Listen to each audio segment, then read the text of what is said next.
Hi guys, so I'm back again to do another quick vlog, ranty update about what's been happening. Today I went for my second stretch and sweep, and on both occasions now, even though I've gone to have a stretch and sweep, I've come away without a stretch and sweep. So still haven't had a stretch and sweep yet. I am now 38 weeks and 6 days.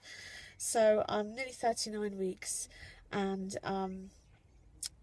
there's reasons why they want to induce me earlier. If you watch my previous vlog, I explained why they wanted me to go into labour as soon as possible, as naturally as possible, in order to prevent complications. So yeah, went back today, and again they wouldn't do the sweep. So what they're saying is that baby's head, although it's nicely nestled into my pelvis, they can still slightly move it from side to side, which means that it's definitely not engaged. And therefore they're not happy to do a stretch and sweep, because if the baby's head was to descend suddenly, the umbilical cord could fall down as well, which would obviously be really dangerous. So they're refusing to do a stretch and sweep today as well. So I completely get what they're saying. I agree with it. Obviously I don't want to put the baby at risk, but this is something that's quite new, even though in the UK this is kind of their protocol. I've never experienced it myself. In all my other previous pregnancies, when I've had stretches and sweeps, it's not been because the baby's head has been engaged. So I think what it is that the practice that I go to, they've had some fatalities recently, and I think it's made them extra cautious, rightfully so. So I think that's why they're really making sure that they don't miss anything. So what they want to do is get me into hospital to have the stretch and sweeps done, so they can monitor baby and make sure that everything is okay. The problem is that the hospitals won't do it until I'm 39, 40 weeks.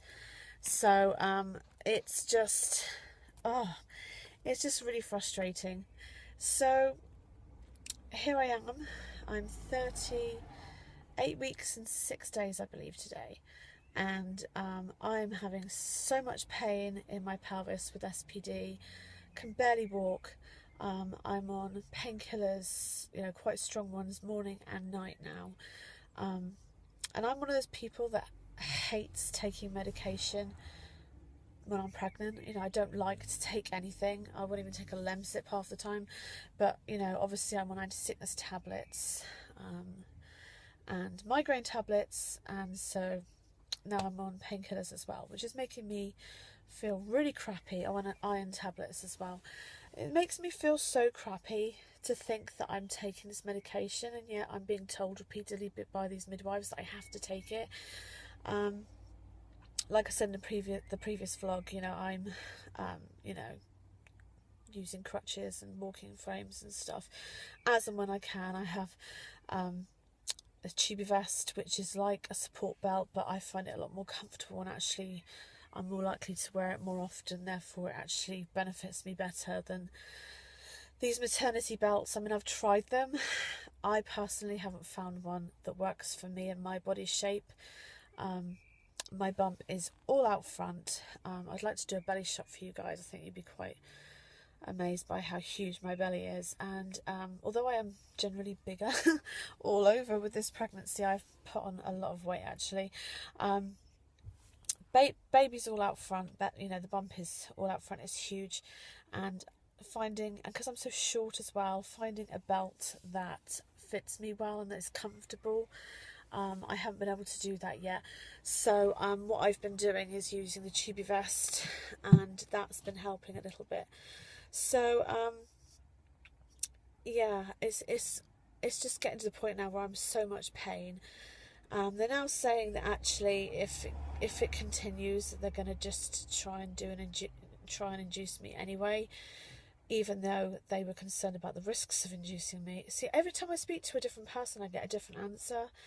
and it's kind of messing me up in the head a little bit, because I just feel like all doctors should have basically the same opinion, or midwives should basically be on the same wavelength. Obviously they differ in terms of preferences about certain things, so I'm trying to change arms.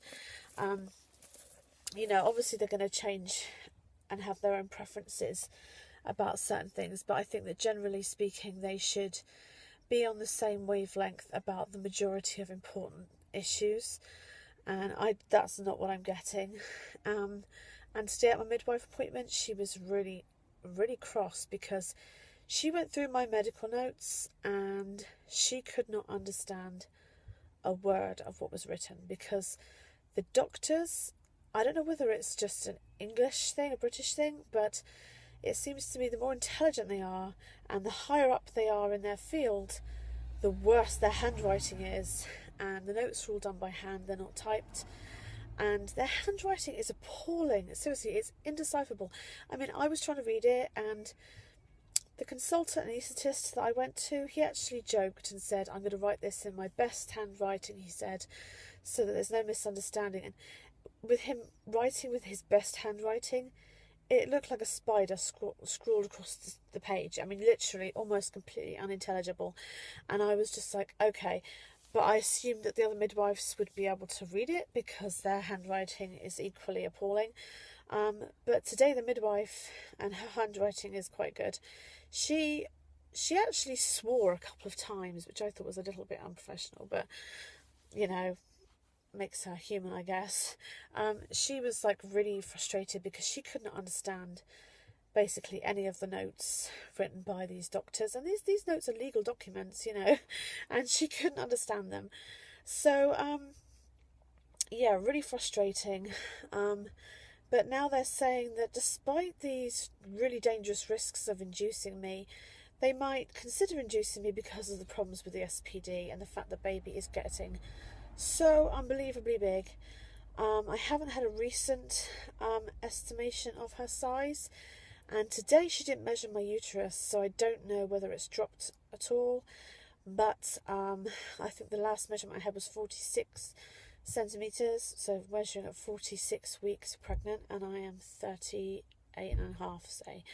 So nearly 39 weeks, and I'm measuring 46, and it's absolutely ridiculous because I'm 5'0". There's nothing to me in terms of height, and that weight being pushed down on my pelvis, which has been previously separated twice now, it's ridiculous. I mean, I literally can't walk. I can't bend over to pick things up. You know, it's getting to the point now when I drop something, I either burst into tears or silently in my head cuss, because I'm like, you son of a bitch, you know, I've dropped you, and I'm dropping everything. It's driving me mad. It doesn't matter whether it's, you know, a straw or a book or anything. I pick up a shoe and I've dropped it again, and it's like, to normal people this is nothing, you just bend down and pick it up. But obviously to me, being heavily pregnant, it's, you know, a nightmare. And I'm having these huge contractions, and they're all day every day basically, and I'm almost frightened to bend over because I'm sure that my waters are just going to go. Now I've been told, like I said, by the midwife today, she believes that the waters are just bulging, which is causing a lot of the lightning cervical pain and the pressure that I'm feeling there, because it literally feels like this baby is about to drop out of my vagina. Sorry to be crude, but that is how it feels. And it's like a sharp stabbing pain. Only happens for a few seconds, stops me in my tracks, and then I'll take another few steps, I'll be okay, and then all of a sudden it'll happen again. And you can just feel the baby on my pelvis, and the pressure there building is ridiculous. So I'm thinking that surely that means that my waters could go at any time. And based on my past history, that's always been the case. I have never gone into labour because I had a show or because I had contractions. Every single time labour has started for me is because my membranes have spontaneously erupted early. And so yeah, and based on the fact that I tend to have a lot of amniotic fluid anyway, I think that's what's going to happen this time. My waters are going to go, the head will descend, excuse me, and then things will get going. So I've been doing all I can in terms of jumping up and down on my birthing ball, particularly when I'm having contractions. I'm really getting on that ball and jumping up and down on it and trying to get baby, you know, the gravity to help with that. And I've been like dancing around a little bit, but there's only so much you can do when you've got SPD, and I don't mean just symphysis pubis discomfort. I'm talking about symphysis pubis dysfunction, where I have something wrong with my pubic bones. Sorry if I'm distracted, I'm just seeing a really sad sight of an old man. I wouldn't say old, but he looks like someone that is homeless, and he looks completely intoxicated. It's really sad, sorry. Completely just threw me off, but I was just watching him cross the road, staggering across the road, nearly got hit by a car. Bless him. Yeah, my emotions are ridiculous at the moment. Like, I am constantly in tears. At the drop of a hat, everything just makes me cry. It's ridiculous. Today, when she said I couldn't have the stretch and sweep, I nearly started crying when I was in her office. And I felt so silly because I thought she's going to think I'm just a typical mum that's getting frustrated at the end of her pregnancy and wants baby to come. And that truly isn't the case. And I think I've been a bit of a nightmare to live with in terms of my husband. I've been really... Because my husband, you know, I can open up to him and tell him how I'm feeling. You know, because other than YouTube, I don't really have a way, you know, obviously I can talk to my family and that I'm close to my family, but with your partner you can be very intimate, and when you're on the internet, I feel like I'm one of those people that just really puts it out there. I have very limited boundaries in terms of what I'm prepared to say, and I know that a lot of people are uncomfortable with that. You know, everyone knows that I'm very open about public breastfeeding. I put it on the internet. I tell people about, you know, my husband. I tell people about our intimate life, you know.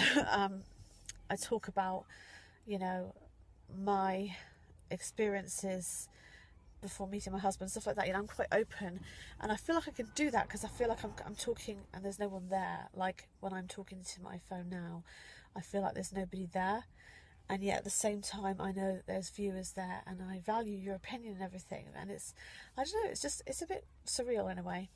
But the point of this is that it pushed me over the edge a little bit today, because I got so wound up with the fact, you can probably see my makeup's all smudged because I've been crying. I got so frustrated with the fact that I'm not allowed to have my swoop, which means that my waters might not go sooner than what I thought. So I decided to go and buy a load of crafty stuff.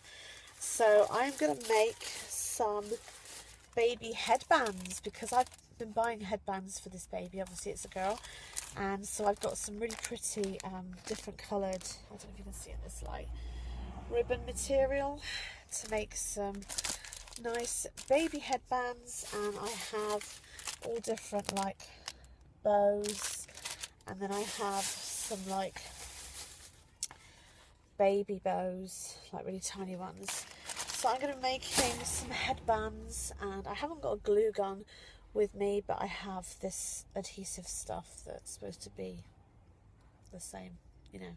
Anyway, so I'm just rambling on. So I just find it funny though that like my reaction to not having my swoop is that I'm going to make some baby headbands, and I've never made a baby headband in my life. I'm crap when it comes to crafty stuff. I'm not one of those Pinterest mums that can make their own soaps. No, I'm one of those mums that like, my drawing is atrocious, and things like this I am useless with. So yeah, it's just a little bit of fun. It's something to distract me, I suppose. I can't do much housework because of the SPD, and I'm kind of nesting mentally, but physically I can't.